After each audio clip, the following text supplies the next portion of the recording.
తిమోతికి రాసిన రెండవ పత్రిక 3వ అధ్యాయము 1-5 వచనాలు మనం చదువుకుందాం. అంత్య దినాల్లో అపాయకరమైన కాలములు వచ్చునని తెలుసుకొనుము. ఎప్పుడు? అంత్య దినాల్లో అట. ఎందుకు అంటే మనుషులు స్వార్థ ప్రియులట. హల్లెలూయా.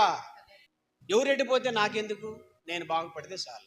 నేను బాగుపడతాం కోసం ఎదుటోళ్ళని నాశనం చేశాను సరే, ఎదుటోళ్ళని ఏదో ఒకటి చేశాను సరే, నేను బాగుపడాలనే స్వార్థం పెరిగిపోయిద్దట. అందువల్ల ఈ లాస్ట్ డేస్లో అపాయకరమైన కాలంగా మారిపోయింది. నెక్స్ట్ ఇంకెట్లా అయిపోతారంటే ధనం మీద పిచ్చేయబడి డబ్బు సంపాదించాలి. అక్రమం చేశాను సరే, అన్యాయం చేశాను సరే, ఎదుటోళ్ళని నాశనం చేశాను సరే, డబ్బు మాత్రం సంపాదించాలి. డబ్బే దేవుడికి, అంతే. డబ్బు ఉంటే చాలు నాకు అన్నిగా. డబ్బు డబ్బు డబ్బు అని ఈ చివరి దినాలట మనుషులు ధనాపేక్షలైపోయి ఈ అంత్య దినాలట అపాయకరంగా మారిపోతాయి అట. హల్లెలూయా. ఇంకెట్లయిపోతారంటే అందరూ మనుషులు ఎలా అయిపోతారండి అంత్య దినాల్లో? ఒకళ్ళ మీద ఒకళ్ళు తిట్టుకోవటం, ఒకళ్ళ మీద ఒకళ్ళు విమర్శించుకోవటము, భయంకరంగా తయారవుతారు. ఇంకెట్లా ఉందంటే అహంకారులుగా మారిపోతారు, దూషకులుగా మారిపోతారు. అసలు తల్లిదండ్రులకి అసలు విధేయత చూపించరాడు. సొంత తండ్రిని చంపేస్తున్నారు పిల్లలు. అంత అపాయకరమైన పరిస్థితి మారిపోతుంది. అనురాగరహిలట, అతి ద్వేషులట, ఇంకా క్రూరులు, మూర్ఖత్వం, ద్రోహులు, మూర్ఖులు, గర్వాంధులు. అసలు భయంకరమైన మనస్తత్వము ప్రజల్లో కనబడిద్దట. దుర్మార్గంగా మనుషులు మారిపోతూ ఉంటారు. అట్ట మనుషులు ఈ లాస్ట్ డేస్లో అట్లా మారిపోతా వస్తారంట. అందుకనే దేవుడు ఏం చేస్తాడంటే ప్రజలు ఇట్లా దుర్మార్గంగా అపాయంగా మారిపోతున్నారు కాబట్టి చూడంగా నిజంగా జాగ్రత్త వినాలి. దేవుడు నిజంగా ఎంత మంచివాడో తెలుసా. ప్రజలు ఇట్లా మారిపోయి కాలం అంతా అపాయంగా మారిపోతుంది కాబట్టి ఈ కాలాన్ని సరిచేయటానికి, మనుషులు సరిచేయటానికి దేవుడు ఏం చేస్తాడంటే ఈ ప్రకృతిలో ఈ లాస్ట్ డేస్లో దేవుడు ఏం చేస్తాడంటే ఉపద్రవాలు పంపిస్తాడు. హల్లెలూయా. ఉపద్రవాలు దుర్మార్గంగా మనుషులు మారిపోతే వాళ్ళలో ఉన్న దుర్మార్గాన్ని తీసేయటానికి దేవుడు ఏం చేస్తాడంటే వాళ్ళకు తెగుళ్ళు అనుమతిస్తాడు.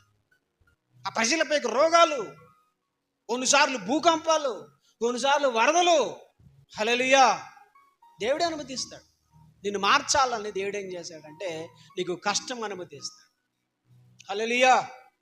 నేను మొన్న రీసెంట్గా న్యూస్ అంతా చూసి ప్రార్థన చేస్తాను. వాయినాడు అనే ప్రాంతంలో మొత్తం వరద వచ్చి మొత్తం రాత్రికే తెల్లారిపాటికి ఏం లేదు, దాదాపు 5-6 గ్రామాలు, ఆ 5-6 గ్రామాలు మొత్తం జల సమాధి అయిపోయారు. అన్ని శవాలు ఏడకడ దిగిపోయినాయి. ఎందుకు అంత భయంకరమైన ఉపద్రవం వచ్చిందంటారు అక్కడ?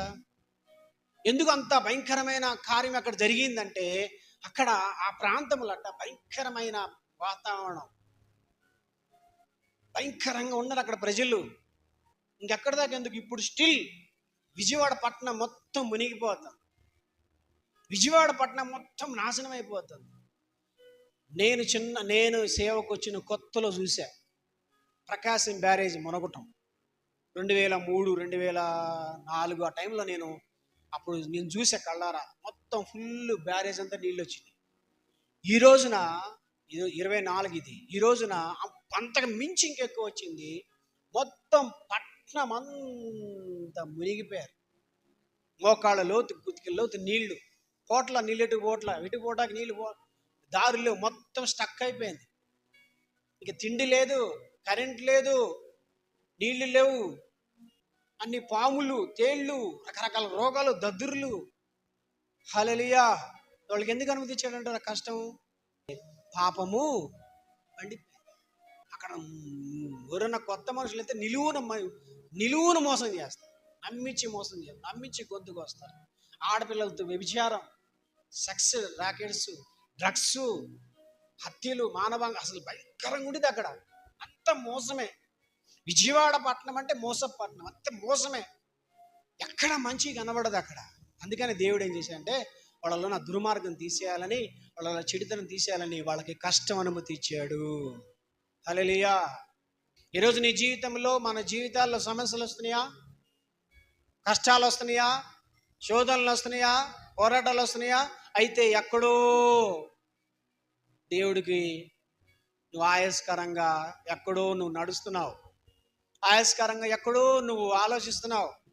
నీ ఆలోచనలు, నీ విధానము, నీ పద్ధతి ఎక్కడో దేవుడికి ఇబ్బంది కలుగుతుంది. కాబట్టి నీ జీవితంలో భయంకరమైన ఆ సాతాను శోధన, ఆ సాతాను పోరాటం అనుమతించబడతా ఉంది.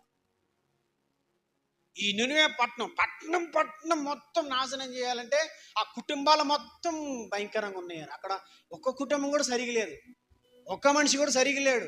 అందరూ దుర్మార్గంగా ఉన్నారు. అందరూ పాపం పండిపోతుంది వాళ్ళకి. ఇక అందుకని దేవుడు చూసాడు, ఒక్కరు కూడా కనబట్లా. ఇక లాభం లేదు, వీళ్ళ పాపాన్ని నేను తీసేయాలంటే, వీళ్ళకి భయం పుట్టించాలంటే నేను ఏదో ఒకటి చేయాలి. హల్లెలూయా. జాగ్రత్తగా వినండి. దేవుడు ఎంత గొప్ప దేవుడు అంటే, మనము మూర్ఖంగా వెళ్తున్నాం అనుకో, మనం పాపం మీద పాపం చేస్తున్నాం అబద్ధాన్ని దేవుణ్ణి గాయపరుస్తూ, దేవుణ్ణి ఏడిపిస్తూ, ఆయన గాయాలు రేపుతా ఉన్నాం అనుకో, దేవుడు చూసి చాలా బాధపడి ఏం చేశాడంటే, నీలో ఆ చెడు బుద్ధి తీసేయాలని, నీలో ఆ తిరుగుబాటు మనసు తీసేయాలని దేవుడు నీ జీవితంలో కష్టము, బాధ, వ్యాధి, రోగము, తెగులు, సాతాను శోధన దేవుడే అనుమతిస్తాడు. అది దేవుడు అనుమతిస్తాడు మన జీవితాలు. అప్పుడు మనం ఏం చేయాలంటే కూర్చొని ఆలోచించుకోవాలి, ఎక్కడ నేను తప్పు చేస్తున్నాను, ఎక్కడ నేను ఆలోచనలో, చూపుల్లో, మాటల్లో, నా క్రియల్లో ఎక్కడ పొరపాటు చేస్తున్నాను అని ఒక్కసారి కూర్చొని, ఇందాక మనం చదువుకున్న కీర్తనలో భక్తుడు ఏం చెప్పాడు, దేవా నన్ను పరిశోధించు, ఏం లోపం ఉందో నాలో మొత్తం నీకు తెలుసు. నా సంగతి నేను ఎక్కడ తేడా పడ్డానో నాకు తెలియదు, నీకు తెలుసు మొత్తం. కాబట్టి నాకు అర్థం కాదు, నువ్వే చెప్పు, నేను సరి చేసుకుంటా అని ఆ భక్తుడు చేసినట్లుగా మనం కూడా మనం ఏం చేయాలంటే, మన కష్టాలు, మన సమస్యలు, మన బాధలు, మన శోధనలు, మన ఉపద్రవాలు, మనకి ఇరుకు, ఇబ్బంది, పోరాటాలు వచ్చినప్పుడు మనము వెళ్ళి కూర్చొని దేవుడి దగ్గర మందంతా సరి చేసుకోవాలి. హల్లెలూయా. ఇక్కడ ఈ ప్రజలు దేవుని ఉగ్రత రాబోతుండగానే వాళ్ళు సరి చేసుకున్నారు. సరి చేసుకోగానే ఉగ్రత ఆగిపోయింది. హల్లెలూయా. ఈరోజు నీ జీవితంలో వ్యాధి ఆగిపోవాలంటే, ఈరోజు నిన్ను వెంటాడుతున్న సాతాను నీ గడప దాటి లోపలికి రాకుండా ఉండాలంటే, నీకున్న అప్పులు, నీకున్న సమస్య, నీకున్న వ్యాధన, నీకున్న శోధన, నీకు ఏ సమస్య ఉందో ఆ సమస్య అన్నీ ఆగిపోవాలంటే ఒకటి దారి, సేవకుడి చేత తల మీద చేయించుకోవడం కాదు. హల్లెలూయా. సేవకుడు తల మీద పెడితే నీకు ఏం పోదు, నెత్తి మీద ఆయిల్ వేసుకొని ప్రార్థన చేసుకుంటే పోదు. ఎంత పెద్ద సేవకుడు వచ్చినా ఈ భూమి మీద, ఎన్ని కృపావాలు గల సేవకుడు వచ్చి తల మీద చేయబెట్టినా, నీకు నెత్తి మీద ఆయిల్ వేసి ప్రార్థన చేసినా, నీవు దేవుడికి ఆయాస్కరంగా ఉంటే మాత్రం, నీవు దేవుడికి ఇబ్బందికరంగా ఉంటే మాత్రం, నీ ప్రవర్తన, నీ అలవాట్లు, నీ పద్ధతి, నీ మాటలు, నీ తీరు ఆయనకు నచ్చపోతే మాత్రం నీ జీవితంలో కష్టం మాత్రం ఆయన అనుమతించి తీరుతాడు. వ్యాధులు అనుమతిస్తాడు, బాధలు అనుమతిస్తాడు, అన్నీ ఉపయోగించుకుంటాడు. ఆయన ప్రకృతిని ఉపయోగిస్తాడు, వరదలు పంపిస్తాడు నీ మీదకి, తెగుళ్ళు పంపిస్తాడు, భూకంపాలు తెప్పిస్తాడు. ఈ లోకంలో ఆకాశ మండలంలో భూమి మీద పాతాళంలో దెయ్యాల శక్తులన్నింటినీ ఉపయోగించుకొని నిన్ను ఎట్ట భయపెట్టాలో, నిన్ను ఎట్ట సరిచేయాలో ఆయన అన్నిటిని ఉపయోగించుకొని చేస్తాడు. హల్లెలూయా. ఇప్పుడు నీ కొడుకు మాట వినడానికి నువ్వేం చేస్తావు? చెప్పిన మాట ఇంట్లో ఏం చేస్తావు బ్రదర్? ఒకసారి చెప్పారే, చేయకూడదురా బాబు, అట్లా చేయొద్దురా, మన పద్ధతి అది కాదురా, మనము అట్లా చేయకూడదు, మన కొన్ని అలవాట్ల పద్ధతుల్లోనే అట్లా చేయొద్దురా అంటే ఇంట్లో వాడు అట్నే చేస్తున్నాడు. ఏం చేస్తావు? వాడు వాడిని ఎట్ట సరి చేయాలి అట్ట సరి చేస్తావు. అవసరం ఒక దెబ్బేస్తావు, వాడు ఎట్ట కొట్ట వాడిని నువ్వు నీకు లోపడేటట్టుగా, నీ మాట వినేటట్టుగా చేస్తావు. దేవుడు కూడా అంతే. మనము దేవుని తిరుగుబాటు చేస్తూ ఉంటే, దేవుని రోజు గాయపరుస్తూ ఉంటే, మన మాటల ద్వారా, మన చూపుల ద్వారా, మన ప్రవర్తన ద్వారా ఆయన ఇబ్బంది పెడతా ఉంటే, దేవుడు ఏం చేస్తాడంటే ఆ ప్రకృతిని వాడుకుంటాడు, దెయ్యాలను వాడుకుంటాడు, ఈ తెగుళ్ళు, ఈ రోగాలన్నింటిని వాడుకొని నిన్ను సరిచేయటానికి అవన్నీ ఉపయోగించి ఆయన ఖచ్చితంగా నీ జీవితంలో ప్రతి సమస్య అనుమతిస్తాడు. హల్లెలూయా. మీకు మళ్ళీ చెప్తున్నా, ప్రతి సమస్య, ప్రతి కష్టము, నీకు ప్రతి వ్యాధి, ప్రతి శోధన దేవుడి ద్వారానే వచ్చింది. మన జీవితాల్లో ప్రతిదీ దేవుడే పంపిస్తాడు. నిన్న వరదలు దేవుడే పంపించాడని నేను అనుకుంటున్నాను. బైబిల్ ప్రకారం నేను చూస్తే దేవుడే పంపించాడు వరదలు. ఎందుకంటే వాళ్ళు మారాలి, అక్కడ వాళ్ళు దేవుడి దగ్గర పశ్చాత్తాపడాలి. ప్రభువా, ఇన్ని సంవత్సరాలు లేని వరద ఇప్పుడు ఎందుకు వచ్చింది అయ్యా?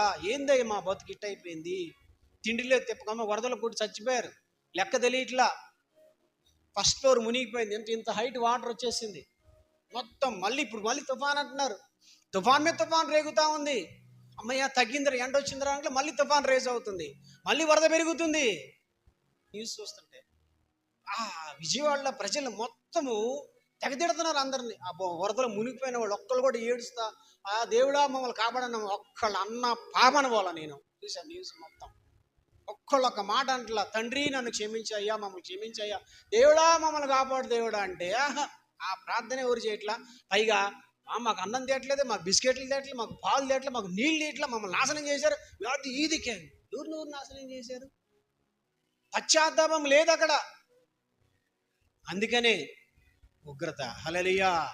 నీ జీవితంలో కూడా, మన జీవితంలో కూడా మనం గనక దేవుడి దగ్గర సరిగా ఉండకపోతే దేవుడు ఇట్లా అనుమతిస్తాడు ఖచ్చితంగా. నీకు కష్టం వచ్చిందంటే, నీకు బాధ వచ్చిందంటే, నీకు సమస్య వచ్చిందంటే, నీకు సాతాను శోధన వచ్చిందంటే, నీకు రోగం వచ్చిందంటే, నీకు పోరాటాలు వచ్చినాయి అంటే దేవుడే అనుమతి ఇచ్చాడు. ఎందుకు అంటే నువ్వు దేవుడి వైపు తిరగాలని, నీ తప్పులు సరి చేసుకోవాలని, నీ మనస్సు మార్చుకోవాలి, నీ ఆలోచనలు మార్చుకోవాలి, నీ పద్ధతులు మార్చుకోవాలని దేవుడు ఆ శోధన, కష్టం, వ్యాధి, బాధ నీ లైఫ్లో, మన లైఫ్లో అనుమతిస్తాడు. దాన్ని సరి చేసుకున్న వాళ్ళు దీవించబడతారు. హల్లెలూయా. సరి చేసుకోకపోతే ఇంకా నాశనం అయిపోతారు. ఈ భూమి మీద 2 గుంపులు ఉంటాయి. హల్లెలూయా. ఈ అంత్య దినాల్లో 2 గుంపులు తయారవుతాయి. ఒక గుంపేమో చేసిన తప్పులన్నీ తెలుసుకొని పశ్చాత్తాపడి సరి చేసుకొని దేవుడి కృప పొందుకొని బాగుపడతారు.